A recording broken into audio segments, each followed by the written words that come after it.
ज्ञानाञ्जनशलाकया चक्षुरुन्मीलितं येन तस्मै श्रीगुरवे नमः। श्रीचैतन्यमनोभीष्टं स्थापितं येन भूतले स्वयं रूपा कदा मह्यं ददाति स्वपदान्तिकं। वन्देऽहं श्रीगुरों श्रीयुतापदकमलं श्रीगुरुन् वैष्णवांश्च श्रीरूपं साग्रजातं सहगना रघुनाथान्वितं तं सजीवं साद्वैतं सावधूतं परिजनसहितं कृष्णचैतन्यदेवं श्रीराधा कृष्णपादान् सहगना ललिता श्रीविशाखान्वितांश्च। हे कृष्ण करुणा सिन्धो दीनबन्धो जगत्पते गोपेश गोपिका कान्ता राधाकान्त नमोऽस्तुते। तप्तकाञ्चन गौराङ्गी राधे वृन्दावनेश्वरी वृषभानुसुते देवी प्रणमामि हरिप्रिये। वाञ्छाकल्पतरुभ्यश्च कृपा सिन्धुभ्य एव च पतितानां पावनेभ्यो वैष्णवेभ्यो नमो नमः।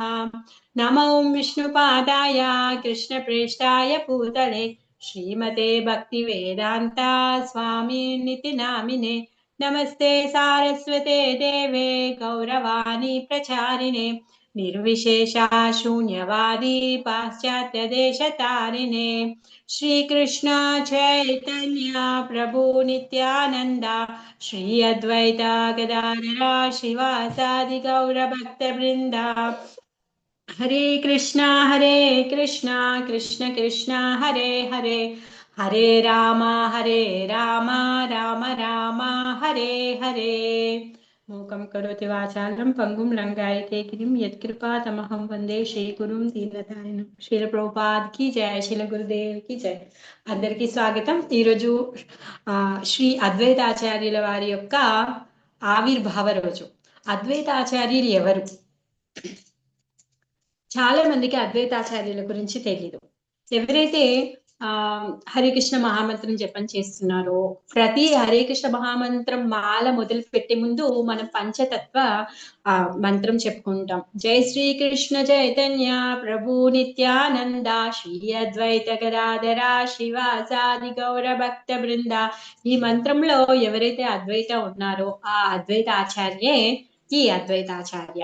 మరి ఈ అద్వైతాచార్య ఎవరు, ఏం చేశారు, ఆయన యొక్క కృప వల్ల మనకి భగవంతుడి యొక్క భక్తి ఎలా లభిస్తుంది, మరి ఆయన లేకుంటే భగవంతుడు మనకు లభించేవాడు కాదు, ఏ విధంగానో మనం తెలుసుకుందాం।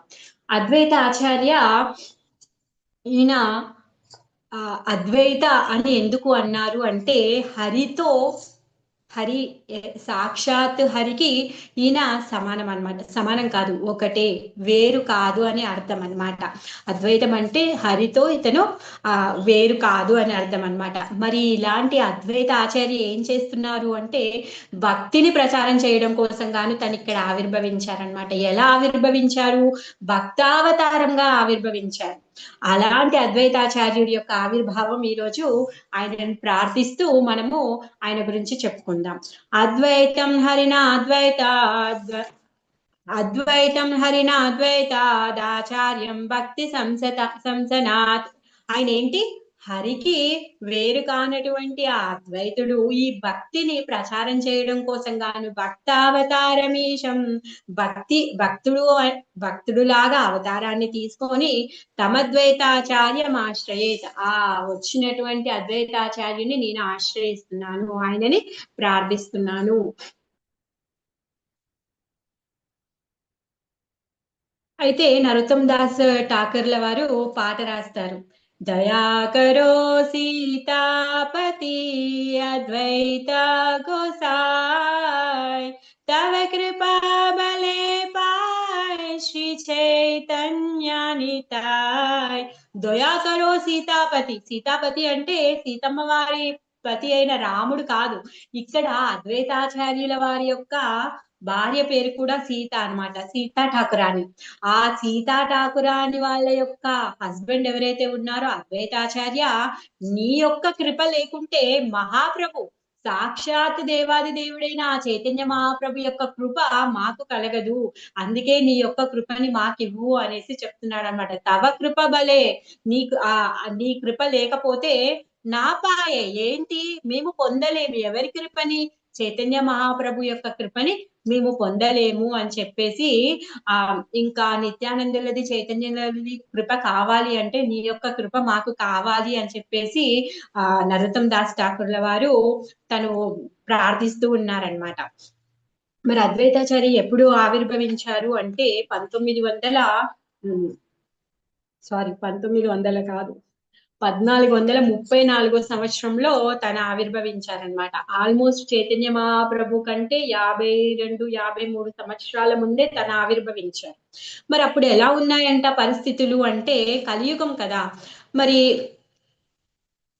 కలియుగంలో ఉన్న వాళ్ళందరూ పతిత జీవులు. మరి ఈ కలియుగంలో ఉన్న వాళ్ళందరినీ ఉద్ధరించాలి అంటే నా వల్ల అవ్వడం లేదు. అసలు తను ఎందుకోసం వచ్చారు?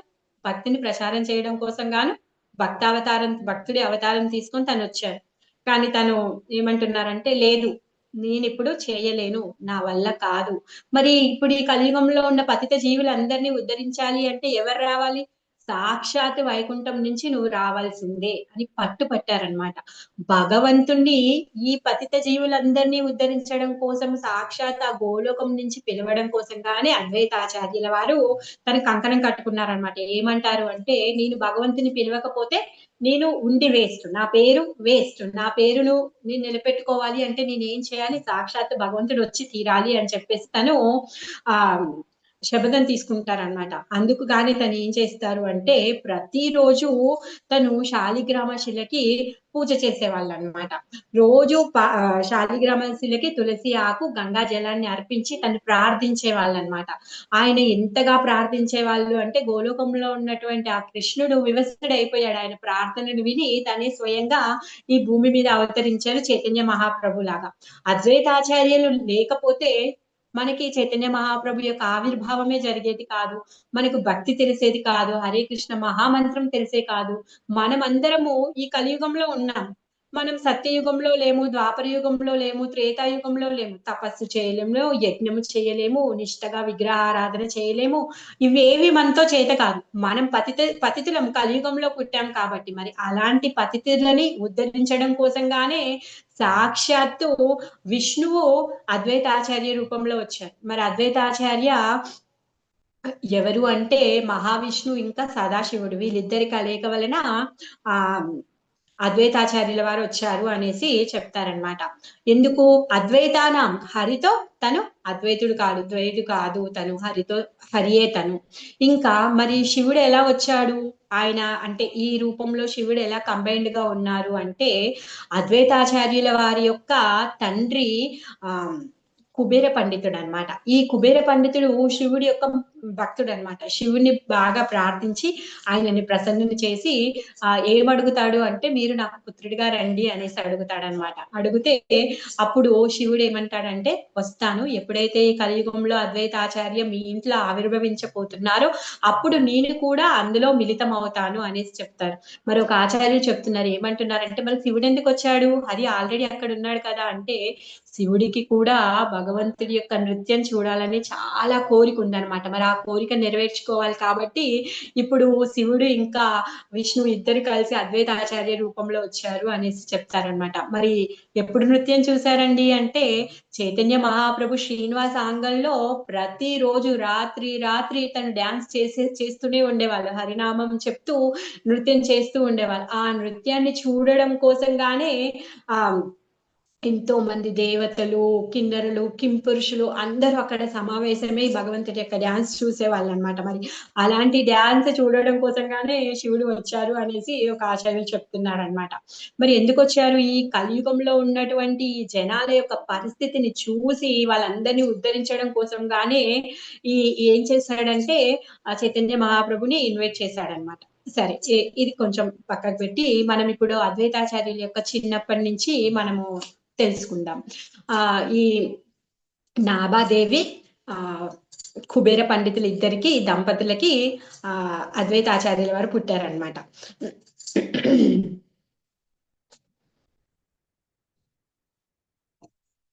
అయితే ఈ కుబేర పండితుడు ఎవరు అంటే బెంగాల్లో ఉన్నటువంటి రాజు యొక్క రాజ పురోహితుడు అనమాట. ఆ రాజ పురోహితుడు ఆయన ఆస్థానంలోనే ఉండేవాడు, ఆయన రాజ్యంలో ఉండేవాడు.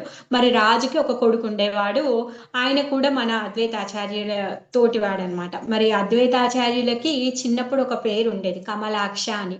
ఎందుకు అంటే ఆయన యొక్క కళ్ళు ఎలా ఉండేవి అంటే కమల దళాలలాగా ఉండేవంట, అందుకే ఆయన పేరు కమలాక్ష అని పడింది అనమాట. ఆ విధంగా రాజు కొడుకుతో కలిసి చదువుకునేవాడు అనమాట ఈ కమలాక్షుడు. మరి రాజు ఎవరు? బెంగాల్ అంటేనే శాక్తేయులు, దుర్గామాతని పూజ చేస్తూ ఉంటారనమాట, దుర్గా భక్తులు ఉంటారనమాట. మరి ఆ రాజు ప్రతి సంవత్సరము చాలా గొప్పగా ఈ దుర్గామాతని అరేంజ్ చేసేవాడు, దుర్గామాత పూజని అరేంజ్ చేసేవాడు. చాలా పెద్దగా అంగరంగ వైభవంగా షోడశ ఉపచారాలతో దుర్గామాత విగ్రహాన్ని అర్చించేవాళ్ళు. మరి ప్రధాన అర్చకుడు ఎవరు అంటే ఈ నా కుబేర పండితుడు అనమాట. మరి ఆ రాజ్యంలో ఉన్న వాళ్ళందరూ వచ్చేవాళ్ళు ఆ ఫెస్టివల్ కి, ఆ పూజకి. కానీ అద్వైతాచార్య కమలాక్షుడు మాత్రం ఆ పూజకి వచ్చేవాడు కాదనమాట. చిన్నప్పటి నుంచి తెలుసు అందరూ వస్తారు, ఆ పిల్లోడు రాడు, ఇంట్లోనే ఉంటారని అందరికీ తెలుసు. మరి కొంచెం పెద్దగా అయిన తర్వాత రాజు కొడుకు కమలాక్షుడు ఇద్దరు సేమ్ స్కూల్లో చదువుకుంటున్నారు కదా, సమకాలికులు కదా. అయితే ఒకసారి ఏమవుతుంది అంటే రాజు కొడుకు కమలాక్షుడిని పర్సనల్ గా ఇన్వైట్ చేస్తాడనమాట. ఒక్క సంవత్సరం, ప్లీజ్ నువ్వు ఎప్పుడు రావు, నువ్వు చాలా మిస్ అయిపోతున్నావు, నువ్వు ఈ రాజ్యంలో ఉంటావు, అసలు అమ్మవారి పూజ చూడట్లేదు, నువ్వు వచ్చి ప్రే కూడా చెయ్యట్లేదు. మీ నాన్న ఎంత గొప్పగా వైభవంగా ఈ పూజను చేయిస్తాడు, మా నాన్న చాలా గొప్పగా దీన్ని అరేంజ్ చేస్తాడు, నువ్వెందుకు రావట్లేదు, నేను పర్సనల్ ఇన్విటేషన్ ఇస్తున్నాను, నువ్వు కంపల్సరీ రా అని చెప్పేసి ఇన్విటేషన్ ఇస్తాడనమాట. అయినా కానీ తను రావడానికి ఇష్టపడకపోయేసరికి రాజు కొడుకు ఏమంటాడంటే రాజు దగ్గరికి వెళ్ళి చెప్తాడనమాట, నాన్న చూసావా, ఇన్ని సంవత్సరాలు రాలేదు, అయినా ఈసారి నేను పర్సనల్ ఇన్విటేషన్ ఇచ్చాను, అయినా కానీ ఈసారి రాలేదు. ఇప్పుడు ఇతను ఆస్థాన పూజారి కదా, మీరు చెప్పండి వాళ్ళ నాన్నకి రమ్మని చెప్పండి అంటే నేను ఇన్విటేషన్ ఇస్తే కూడా తను ధిక్కరించాడు అనేసి తను అంటాడనమాట. అప్పుడు రాజు ఏం చేస్తాడంటే వెళ్ళి కుబేర పండితుడికి చెప్తాడనమాట, ఎందుకు అలా మీ అబ్బాయి రావట్లేదు, అది మంచిది కాదు కదా, దుర్గమ్మ వారి ఆశీస్సులు తీసుకోవడం ఇంపార్టెంట్ కదా, ఈ రోజు ఎంత పవిత్రమైన రోజు అనేసి చెప్తే అప్పుడు తండ్రి వెళ్ళి కమలాక్షుడికి చెప్తాడనమాట, సరే వచ్చి నువ్వు దర్శనం చేసుకో, నువ్వెందుకు రానంటావు అనేసి అంటాడనమాట. సరే అని చెప్పి తండ్రి మాట కాదనలేక కమలాక్షుడు ఆ దుర్గా పూజకు వస్తాడనమాట. అక్కడికి వచ్చి నిశ్చలంగా నించొని చూస్తూ ఉన్నాడు తను. నమస్కారం చేయట్లేదు, దండ ప్రణామాలు చేయట్లేదు, ఏమీ ప్రార్థించట్లేదు. ఈ సన్నివేశాన్ని చూసి ప్రతి ఒక్కరూ ఏంటి పిల్లోడు ఇలా ఉన్నాడు, అసలు దండమైనా పెట్టట్లేడు, దండ ప్రణామమైనా చేయట్లేడు, ఓబేసెన్స్ చేయట్లేడు, జయకారం చేయట్లేడు, ఎందుకు ఇలా నించొని వచ్చి చూస్తున్నాడు అనేసి అందరూ ఆయనని అదే విధంగా చూస్తూ ఉంటారు. అంతలోకి రాజు కొడుకు అంటాడు, నాన్న చూసావా వీడికి ఎంత అహంకారము, అమ్మవారి ముందుకు వచ్చి కూడా ప్రణామాలు చేయట్లేడు అనేసరికి రాజు మళ్ళీ తండ్రికి కుబేర పండితుడిని ఆజ్ఞాపిస్తాడనమాట, ఎందుకు ఇలా చేస్తున్నాడు మీ అబ్బాయి, దండమన్నా పెట్టమని చెప్పండి అనేసరికి కుబేర పండితుడు ఆజ్ఞ మేరకి కమలాక్షుడు ఏం చేస్తాడు అంటే ప్రణామాలు అర్పిస్తాడనమాట దుర్గామాతకి. దుర్గామాతకి ప్రణామాలు అర్పించిన మరుక్షణంలో ఆ విగ్రహము ఖండ ఖండాలుగా విరిగిపోతుంది అనమాట. అది చూసి అందరూ ఆశ్చర్యపోతారు, ఎందుకు అలా అయిందో ఎవరికి ఏమీ అర్థం అవ్వట్లేదు. అందరూ ఆశ్చర్యంలో నుంచి బయటికి వచ్చే లోపే అక్కడి నుంచి కమలాక్షుడు పరారైపోతాడు, అక్కడి నుంచి మాయమైపోతాడు అనమాట. అయితే మరి ఎందుకు అలా దుర్గామాత ఖండఖండాలుగా విరిగిపోయింది అంటే ఆచార్యులు చెప్తున్నారు, ఏమంటున్నారంటే సాక్షాత్తు అద్వైతాచార్యుల వారి యొక్క సేవకురాలు ఆ మాయాదేవి. మరి ఆ మాయాదేవి తన స్వామి ప్రణామాలు అర్పిస్తే తను తట్టుకుంటుందా? తట్టుకోలేదు కదా, అందుకే తన ముందు నించోవాలనుకోలేదు, తను విరిగిపోయింది అనమాట. ఆ విషయాన్ని ఎవరు అర్థం చేసుకోలేరు, అది ఎవరు చూసే వాళ్ళకి అది తెలియదు అనమాట. ఎందుకంటే తన స్వామి, ఇప్పుడు ఇంట్లో సర్వెంట్ ఉంది అనుకోండి, ఆ సర్వెంట్ దగ్గరికి వెళ్ళి ఇంటి యజమాని వెళ్ళి దండాలు అమ్మగారు అంటే ఏమైనా బాగుంటుందా? ఆమె ఏమైనా తలెత్తుకొని తిరగగలుగుతుందా? సిగ్గుతో చచ్చిపోదు. అదే విధంగా ఇప్పుడు ఈ మాయాదేవి స్వామి యొక్క సర్వెంట్. తను ఎలా పనిచేస్తుంది అంటే ఛాయే వయస్య, ఛాయ అంటే మనం నడుస్తుంటే మన నీడ ఏ విధంగా అయితే నడుస్తుందో భగవంతుడి యొక్క ఆజ్ఞలకి ఆ విధంగా నీడలాగా తను పనిచేస్తుంది అనమాట. తన సేవకురాలు. మరి అలాంటి సేవకురాలు తన యజమాని వచ్చి నమస్కారం చేయలేకపోతుంది అనమాట. ఆ విధంగా తను అక్కడి నుంచి మాయమైపోతాడనమాట. ఆహ్, ఆ తర్వాత కమలాక్షుడు అక్కడ రాజ్యంలో ఉండడు. ఇంకా ఆహ్, ఇప్పుడు ప్రెజెంట్ డేస్‌లో అది బంగ్లాదేశ్ అన్నమాట. తర్వాత అక్కడి నుంచి కమలాక్షుడు ఎక్కడికొస్తాడు అంటే వెస్ట్ బెంగాల్‌కొస్తాడు. ఏదైతే ఇప్పుడు మనం చెప్పుకుంటున్నామో మాయాపూర్, నవద్వీప్ ధామము, ఆ నవద్వీప్ ధామానికొస్తాడన్నమాట. మరి నవద్వీప్ ధామానికి ఎందుకొచ్చాడు అంటే, నవద్వీప్ ధామము అంటే యూనివర్సిటీ లాంటిది. అక్కడ వేదాలు, వేదాంతము అన్నీ బాగా చదువు చెప్పబడేది. చదువుకున్న వాళ్ళే అక్కడ ఉండేవాళ్ళనమాట. వేదాంతులందరూ అక్కడ ఉండేవాళ్ళు. అది హబ్. ఆహ్, చాలా పెద్ద హబ్ అనమాట. అక్కడికొచ్చాడు. తనక్కడికొచ్చి వేదాలని, వేదాంతాన్ని అన్నింటినీ తను ఆహ్, అక్కడ చదువుకున్నాడనమాట. చదువుకొని తనక్కడే సెటిల్ అవుతాడు. తర్వాత పాపం అమ్మ, నాన్న బాధపడుతూ ఉంటే వాళ్ళకి కలలో గోపాలుడొచ్చి చెప్తాడు. మీ అబ్బాయి అక్కడున్నాడు. సేఫ్‌గా ఉన్నాడు అనేసి చెప్తారనమాట. ఆహ్, మరి అద్వైతాచార్యకి 2 ఇల్లులున్నాయి. ఒకటేమో ఆహ్, శాంతిపూర్‌లో అద్వైతాచార్య ఇల్లు ఇప్పుడేదైతే మనము యాత్రకెళ్ళినప్పుడు చూస్తామో అద్వైతాచార్యుల వాళ్ళ ఇల్లు అది ఒకటి. ఇంకొకటేమో మాయాపూర్‌లో మనం శ్రీనివాస ఆంగన్ తర్వాత అద్వైత భవన్ అనొస్తుంది. ఆ అద్వైత భవన్ కూడా ఆయన ఇల్లే అన్నమాట. ఈ 2 ప్లేసుల్లో ఆయన ఉండేవారన్నమాట. ఎక్కువ కాలం మాత్రం చైతన్య మహాప్రభు తను లీలలు చేస్తూ నవద్వీప్‌లో ఉన్నన్ని రోజులు మాత్రము ఇక్కడ నవద్వీప్‌లో ఉండేవాళ్ళన్నమాట. శ్రీనివాస ఆంగన్ పక్కనే ఉండేవాళ్ళన్నమాట. ఎప్పుడైతే చైతన్య మహాప్రభు తను సన్యాసం స్వీకరించి తను పూరికెళ్ళిపోతారో, తర్వాత తనకు కూడా అక్కడ ఉండడానికి విరహంతో తన శాంతిపురంలో ఉండేవాళ్ళు. 2 ఇల్లులనమాట తనవి. అలా తను ఇక్కడి నుంచి బెంగాల్ నుంచి నవద్వీపానికొచ్చారనమాట. మరి ఇక్కడికొచ్చిన తర్వాత ఈ కలియుగంలో ఉన్నటువంటి జనాల పరిస్థితిని చూసి బెంగాల్ అంతా కూడా శాక్తేయులే ఉండేవాళ్ళు. దుర్గామాత పూజనే చేసేవాళ్ళు. చాలా తక్కువ మంది వైష్ణవులు ఉండేవాళ్ళు. ఆ ఉన్న వైష్ణవులు కూడా చాలా చిన్నగా ఎవరికీ డిస్టర్బ్ అవ్వకుండా కీర్తన చేసుకుంటూ ఉండేవాళ్ళనమాట. మరి శాక్తేయులందరూ ఏముంటుంది వాళ్ళకి ఏమైనా జీవహింస చేయడం, అలా తినడం. వాళ్ళు ఇంకా పతిత జీవనానికే పడిపోతున్నారు. కానీ వాళ్ళు వాళ్ళ జీవితాన్ని ఉద్ధరించుకునే మార్గం కనిపించట్లేదు. అందుకు గానే అద్వైతాచార్య వాళ్ళందరి పైన దయతో చైతన్య మహాప్రభుని ఇన్వైట్ చేశారనమాట. ఎందుకు తను వేదాలు, వేదాంతాలు అన్నీ చదువుతుంటే ఒకరోజు చదివేటప్పుడు తెలిసిందంట. ఏం తెలిసింది అంటే సాలిగ్రామ విగ్రహానికి తులసి అర్పించి దోసెడు నీళ్లతో తులసిని అర్పిస్తే ప్రార్థిస్తే ఆయన ఆవిర్భవిస్తారు అనేసి. ఆ విధంగా తను చదివింది నమ్మి తను ప్రతిరోజు ఆ గంగా జలాన్ని తులసి ఆకుని సాలిగ్రామ విగ్రహానికి అర్పించి తను రోజు ఇన్వైట్ చేసేవాళ్ళనమాట. ఇన్వైట్ చేయడం అంటే ఏ విధంగా ఇన్వైట్ చేశారు అంటే సింహంలాగా గర్జించేవాళ్ళంట. ఈ కలియుగంలో ఉన్న పతితులందరినీ ఎవరు ఉద్ధరిస్తారు? నాతో అవ్వడం లేదు. నువ్వు రావాల్సిందే వైకుంఠం నుంచి. నువ్వొచ్చి వీళ్ళందరినీ ఉద్ధరించాల్సిందే అని చెప్పేసి ఆ విధంగా గర్జిస్తూ ఉండేవాళ్ళనమాట. ఆ విధంగా ఆహ్, చైతన్య మహాప్రభు ఆవిర్భవించారనమాట. చైతన్య మహాప్రభు ఆవిర్భవించిన తర్వాత చాలా రోజుల వరకి అద్వైతాచార్య కలవలేదు. చైతన్య మహాప్రభు ఆవిర్భవించినప్పుడు భార్య సీతా ఠాకురాణిని పంపిస్తారు. ఎవరికి హ్మ్. ఆహ్, నిమాయికి హెల్ప్ చేయడానికి, శచీమాతకి హెల్ప్ చేయడం కోసం గాను, ఆహ్, న తర్వాత జగన్నాథ్ మిశ్రాకి హెల్ప్ చేయడం కోసం గాను ఆహ్, సీతా ఠాకురాణిని పంపిస్తాడనమాట. అక్కడికి వెళ్లి సీతా ఠాకురాణి వాళ్ళకి ఎన్నో సపర్యలు చేస్తుంది. నిమాయిని చాలా బాగా చూసుకుంటుంది. ఎలా చూసుకోవాలో శచీమాతకి నేర్పిస్తూ ఉంది అన్నమాట ఆమె. అంతకుముందు నిమాయి పుట్టేదానికంటే ముందు చైతన్య మహాప్రభు పుట్టేదానికంటే ముందు చాలా మంది పిల్లలు పుట్టి చనిపోతారు కదా! సో, వేప చెట్టు కింద పుడతాడు కాబట్టి యాక్చువల్‌గా చైతన్య మహాప్రభుకి నిమాయి అనే పేరు నామకరణం చేసిందే సీతా ఠాకురాణి. ఆహ్, చైతన్య మహాప్రభు యొక్క తాతగారు నీలాంబర చక్రవర్తి చాలా గొప్ప ఆస్ట్రాలజర్ తను. తనకి తెలియంది ఏమీ లేదు. ఆయన అన్ని ఆహ్, ఏమంటారు గ్రహాలని, గణాలని అన్ని గణనం చేసి తను పేరు పెట్టారు. కానీ ఆ పేరు అంత ఫేమస్ అవ్వలేదు. నిమాయ్ అనే పేరే ఫేమస్ అయిందన్నమాట. విశ్వంబర అనే పేరిచ్చారు గానీ ఎవరు విశ్వంబరుడు అని ఆయనని పిలవలేదు. ఆయనని అందరూ నిమాయి నిమాయి అని పిలిచేవాళ్ళు. సీత ఠాకూర్ అని చెప్పేది లేదు లేదు. తనకి చేదు అయిన పేరే పెట్టాలి.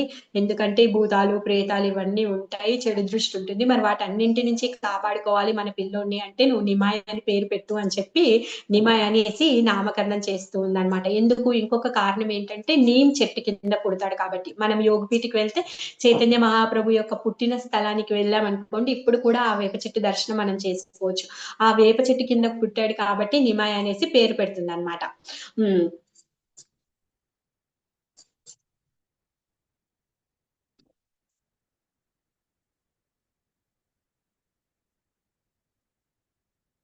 అయితే తర్వాత తర్వాత కొంచెం పెద్దగా అయిన తర్వాత కానీ అద్వైతాచార్య అండ్ చైతన్య మహాప్రభు కలుసుకున్నారనమాట. మరి కలిసినప్పుడు కూడా చైతన్య మహాప్రభు అద్వైతాచార్యతో ఎలా కలిసేవాడు అంటే, ఈయన నాకంటే చాలా పెద్దవాళ్ళు, నాకు గురు సమానులు, నాకు పూజనీయులు అని చెప్పేసి ఆయనకి నమస్కారం చేసేవాళ్ళు, ఆయన పాదాలు కడిగేవాళ్ళు, ఆయనను అర్చించేవాళ్ళు. కానీ ఆ విషయము అద్వైతాచార్యకి అస్సలు నచ్చేది కాదు. అద్వైతాచార్య చాలా సీనియర్, చాలా గొప్ప భక్తావతారం విష్ణు అయినా కానీ ఆయన మనసులో ఏముండేది? నా స్వామి చైతన్య మహాప్రభు, ఈయన నా స్వామి, నేను ఆయనను అర్చించాలి, నేను ఆయన పాద సేవ చేయాలి, ఆయనను నేను కీర్తించాలి అనే కోరిక అద్వైతాచార్యకి మనసులో చాలా గాఢమైన కోరిక ఉండేదన్నమాట. కానీ అది అయ్యేది కాదు. ఊరికే చైతన్య మహాప్రభు ఏం చేసేవాళ్ళంటే ఆయనని అలా చేయనీయకుండా ఆయనకి రెస్పెక్ట్ ఇవ్వడము, దండం పెట్టడము, ప్రణామాలు చేయడము, ఆయన ఇంటికి వస్తే ఆయన పాదాలు కడగడము, ఇవన్నీ చేసేవాడనమాట. అదేమో అద్వైతాచార్యకి అస్సలు నచ్చేది కాదు. తను లోపల కోపం వస్తుండేది అనమాట. అలా కాదు, ఏదైనా చేసి నా హక్కుని నేను చూయించుకోవాలి. అంటే నేను దాసాను దాసుని, నా స్వామికి నేను దాసాను దాసుని, ఆ దాసరికాన్ని నేను చూయించుకోవాలి, ఆ హక్కుని నేను తీసుకోవాలి అని చెప్పేసి ఒకసారి అద్వైతాచార్య ఒక ప్లాన్ చేస్తాడనమాట. ప్లాన్ చేసి ఏం చేస్తాడంటే, తను ఇప్పుడు ఈ శ్రీనివాస ఆంగన్ పక్కనున్న ఇంట్లో ఉండకుండా శాంతిపూర్ ఇంటికి వెళ్ళిపోతాడన్నమాట. అక్కడికి వెళ్ళిపోయి ఒక ఇన్స్టిట్యూట్ ఓపెన్ చేస్తాడనమాట. అక్కడ ఇన్స్టిట్యూట్ ఓపెన్ చేసి, ఎందుకు ఈయన పెద్ద స్కాలర్, చాలా మందికి భగవతత్వాన్ని నేర్పిస్తాడు, ఈయన భక్తినే ప్రచారం చేస్తాడు. ఎవరైతే అద్వైతం చదువుతారో వాళ్ళని కూడా డివైడ్ చేసి వాళ్ళందరికీ కూడా భక్తినే ముఖ్యమైంది అని చెప్పేవాడు. కాకపోతే ఇప్పుడు ప్లాన్ చేశాడు కదా, దానికి విరుద్ధంగా ప్రవర్తించబోతున్నాడు అనమాట. శాంతిపురానికి వెళ్ళి తను అక్కడ ఏం చేస్తున్నాడంటే అద్వైతాన్ని శంకరాచార్యులు రచించినటువంటి నిర్విశేషవాదం, నిరాకారవాదం ఏదైతే ఉందో దాన్ని ప్రచారం చేయబోతున్నాడు అనమాట. దానికి గాను ఒక కొత్త సిలబస్ కాదు, శంకరాచార్యులు వారు ఇచ్చిన సిలబస్ ని ఓపెన్ చేసి కొత్త బ్యాచ్ ని స్టార్ట్ చేస్తున్నాడు అనమాట. తను నేర్పిస్తున్నాడు అనమాట.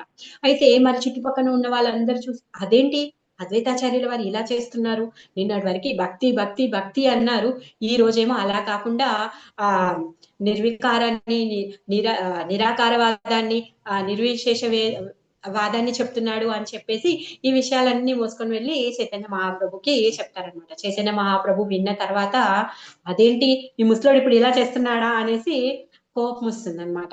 సరే ఎందుకు ఇలా చేస్తున్నాడో తెలుసుకోవాలి అని చెప్పేసి చైతన్య మహాప్రభు నవద్వీప్ నుంచి శాంతిపురానికి వస్తారనమాట.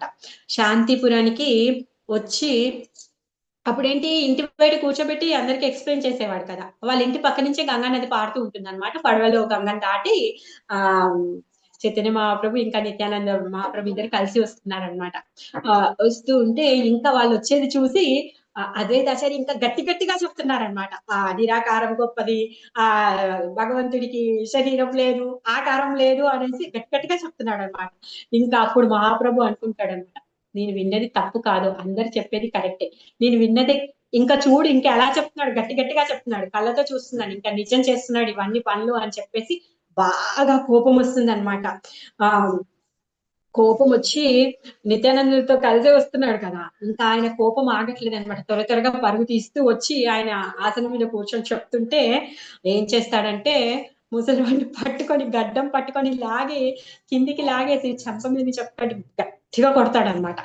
అప్పుడు గాని అక్కడ ఉన్న వాళ్ళందరూ చూసి ఆశ్చర్యపోతున్నారనమాట. అయ్యో ముసలివాడికి ఏమైపోతుందో, చాలా ముసలివాడు కదా, తెల్లగడ్డం, చాలా ముసలివాడు.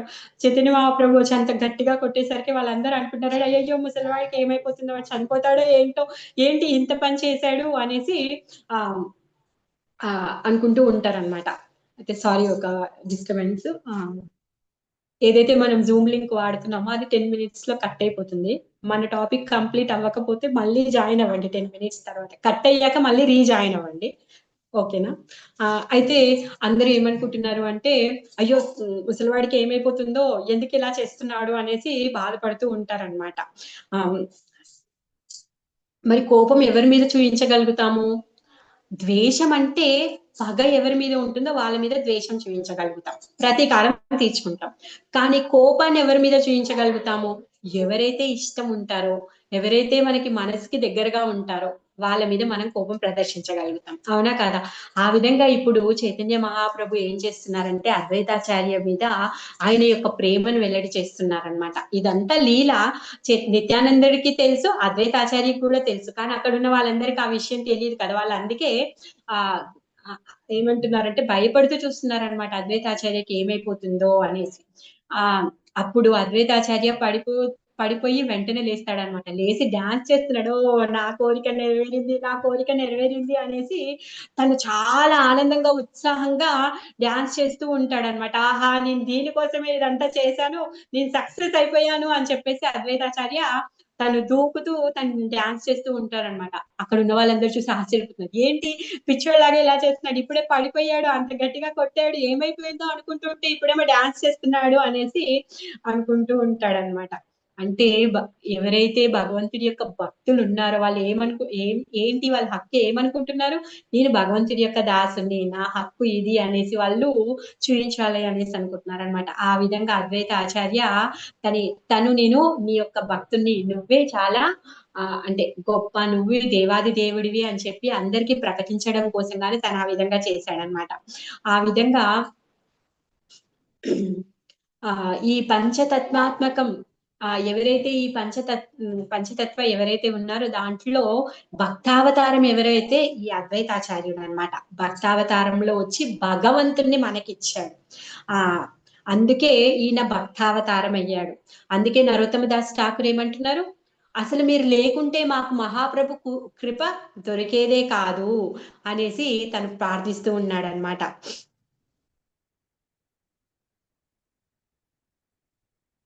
అయితే ఇంకా అలానే అద్వైతాచారి ఇంకా చిన్నప్పుడు కొన్ని ఇంకా వేరే వేరే లీలలు కూడా చేశాడనమాట. అయితే ఒకసారి వాళ్ళమ్మ గంగా స్నానానికి వెళ్తాను అనేసి తను రెడీ అవుతే చిన్నగున్నప్పుడే తను చెప్తాడంట.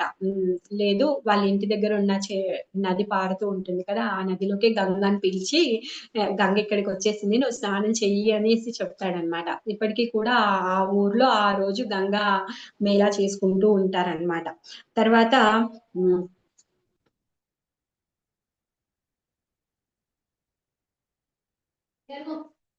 అయితే ఎప్పుడైతే ఇంకొక విషయం కూడా ఏంటంటే ఆహ్, అద్వైతాచార్య ఇన్‌స్టిట్యూట్ నడిపిస్తూ ఉన్నాడు కదా! ఆయన స్కాలర్. అద్వైతాచార్య స్కూల్‌లోనే విశ్వరూప్ ఎవరైతే చైతన్య మహాప్రభు యొక్క అన్న ఉన్నారో ఆయన కూడా ఆ స్కూల్‌లోనే చదువుకుంటూ ఉండేవాడనమాట. ఒకరోజు ఎప్పుడైతే నిమాయి 2 సంవత్సరాలు ఉన్నాడో చిన్నగున్నప్పుడు అమ్మ సచీమాత ఏం చెప్తుంది అంటే లంచ్ టైమ్ అవుతే నువ్వు ఎందుకంటే పక్కకే శ్రీనివాస్ అంగన్ యోగపీఠ్ తర్వాత కొంచెం ముందుకు వెళ్తే చైతన్య మఠ్, తర్వాత శ్రీవాస్ అంగన్ తర్వాత అద్వైత భవన్.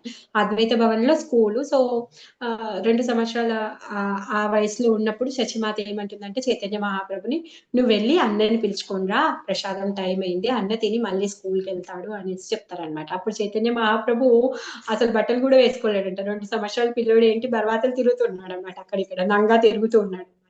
అయితే అమ్మ చెప్పింది ఇంకా అప్పటికే ఆయన మాటలేమి సరిగ్గా రావు. కాకపోతే అమ్మ చెప్పింది కదా అని చెప్పేసి అద్వైత భవన్‌కెళ్తాడనమాట. వెళ్ళి ఆ క్లాస్ రూమ్‌లోకి వెళ్ళి ఏం పర్మిషన్స్ ఏమి అడిగట్లేదు. నేరుగా క్లాస్ రూమ్‌లోకెళ్ళిపోయాడు.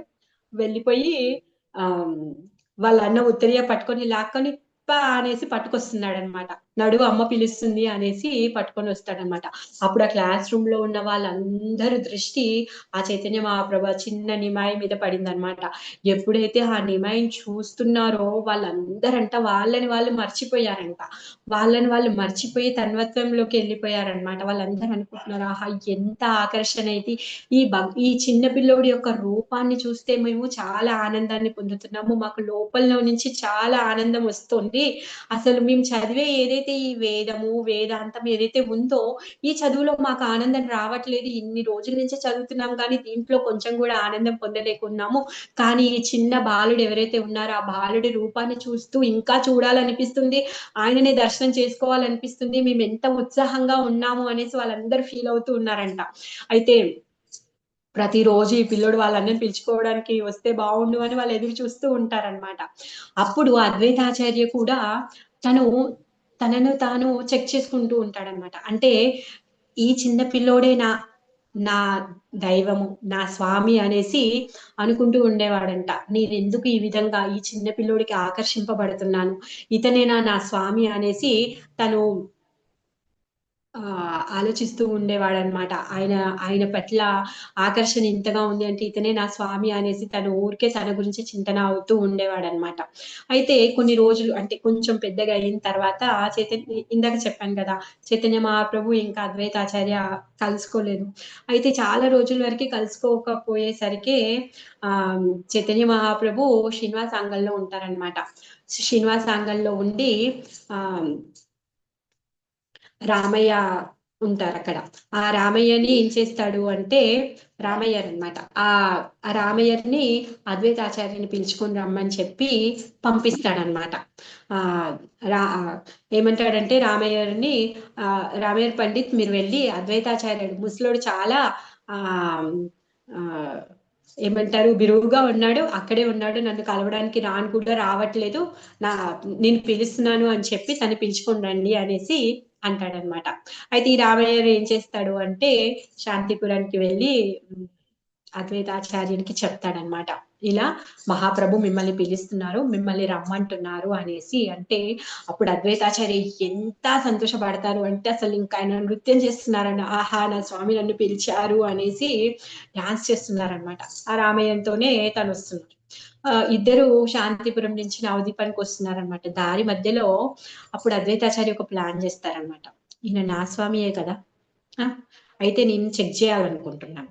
ఒకవేళ నా స్వామి అయితే నా మనసులో ఏమవుతుందో, నేను ఎక్కడున్నానో తనకు తెలుసు కదా! అయితే నేను చెక్ చేస్తాను అనేసి తను ఒక ప్లాన్ చేస్తాడనమాట. ప్లాన్ చేసి రామయ్యన్‌కి ఏమంటాడంటే, ఇదిగో నువ్వు వెళ్ళు మహాప్రభు దగ్గరికి, నిమాయి దగ్గరికి వెళ్ళి నువ్వు చెప్పు. మీరు చెప్పానని చెప్పానండి.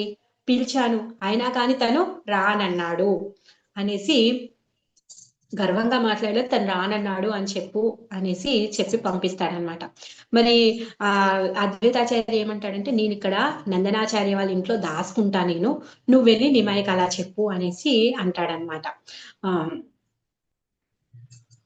రామయ్యకి కూడా తెలుసు. ఏంటి చైతన్య మహాప్రభు దేవాది దేవుడని. పాపము అద్వైతాచార్య కూడా హరి అని తెలుసు. మరి ఈయన స్వామియే ఆయన స్వామియే. పాపం ఈయన చెప్పింది కాదనలేడు. ఆయనకెళ్ళి అబద్ధం చెప్పలేడు. ఏమీ చెయ్యలేక ఆచార్య చెప్పిన దానికి తల ఊపి తను తిరిగి వెళ్తూ ఉన్నాడనమాట. అక్కడికి వెళ్ళి శ్రీనివాస సంఘానికి వెళ్ళిన తర్వాత నించుంటాడు. అక్కడికి వెళ్ళి నించుంటాడు. నిమయ్య అడుగుతాడు. ఏమైంది రామయ్యన్? ఇలా నించున్నావు నువ్వు అద్వైత ఏడి అనేసి అడుగుతాడనమాట. ముసలోడు ఏడి అనేసి అడుగుతాడనమాట. అప్పుడు రామయ్య ఏం చెప్పాలని ఆలోచిస్తున్నాడు. అబద్ధం చెప్పాలా, నిజం చెప్పాలా, నేను ఏం చెప్పాలి అనేసి తను ఆలోచిస్తున్నాడు. అంతలోకే చైతన్య మహాప్రభు ఓకే నువ్వేం చెప్తావులే పాపం. ముసలోడు చాలా తెలివిగల్లోడులే నన్ను పరీక్షిస్తాను అనుకొని ఆ పోయి అక్కడ కూర్చొని దాసుకున్నాడు నందనాచార్యుని వాళ్ళ ఇంట్లో. పోయి వెళ్ళి పిలువు పో, నేను పిలుస్తున్నానని చెప్పు పో అనేసి చెప్తాడనమాట. సో రామయ్యన్ కూడా చాలా హ్యాపీ ఫీల్ అవుతాడు. తర్వాత రామయ్యన్ వెళ్ళి అద్వైతాచార్యకి వెళ్ళి చెప్తాడు. నువ్వు చాలా తెలివి చూపిస్తున్నావు అని చెప్పి మళ్ళీ నన్ను పంపించాడు. నువ్వు ఇక్కడ దాసుకున్నావని తనకి తెలిసిపోయింది అనేసి అంటాడనమాట. అప్పుడు మళ్ళీ అద్వైతాచార్య చాలా హ్యాపీగా ఫీల్ అయిపోయి డాన్స్ చేస్తూ వస్తుంటాడనమాట. వస్తూ వస్తూ మళ్ళీ తన మనసులో ఇంకొక కోరిక వస్తుందనమాట. ఏంటి ఇప్పుడు నా మనసులో ఏం కోరిక ఉందో ఆ కోరిక నా స్వామి తెలుసుకొని దాన్ని నెరవేర్చాలి అని చెప్పేసి తన మనసులో ఒక కోరికను అనుకుంటాడనమాట. అనుకుని తను ఏం చేస్తాడు అంటే నృత్యం చేసుకుంటూ నిమాయ దగ్గరికి వెళ్తాడనమాట. నిమాయ దగ్గరికి వెళ్లి నించుంటాడు. నిమాయ దగ్గరికి వెళ్లి నించోగానే నిమాయ అంటాడు, "రా దగ్గరికి రా" అనేసి పిలుస్తాడనమాట. అద్వైతాచార్య దగ్గరికి వెళ్ళగానే తన దగ్గరికి వెళ్లి తను అక్కడ ఓబెసెన్స్ చేయగానే చైతన్య మహాప్రభు తన పాద పద్మాలనెత్తి